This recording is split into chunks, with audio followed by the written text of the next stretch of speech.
السلام علیکم ملګرو، نن د یو نوې خوشخبرۍ سره دا زموږ ملګری محمد ارشد د سوات تقبل دی او دوی دا فیملی دا دوه پاسپورټونه راغلي، بالکل دوه فیملی ویزې ورته ملاو شوي دي. دا تاسو کتی شئ، بالکل دا تاسو کتی شئ.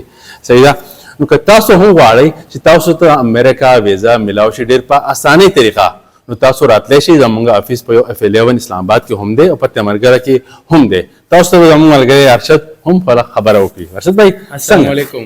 څنګه دی نعیم صاحب؟ خیر دی الحمدلله. زما محمد ارشد نوم دی، په سوات کې د میډیسن کار کوم او د نعیم بھائی په ترو باندې مونږ اپلای کړی وه USA ته د B1 B2 دپاره، او د الله په فضل سره او د دې په ګایډنس کې مونږ ته ویزه ملو شوه.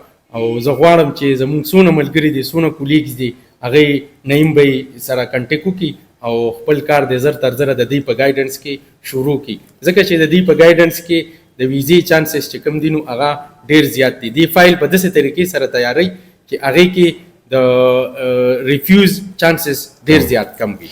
صحیح دی جی، ډېر شکریه، ډېر مهرباني. الله دې خوشحاله کړي. مهرباني. السلام علیکم.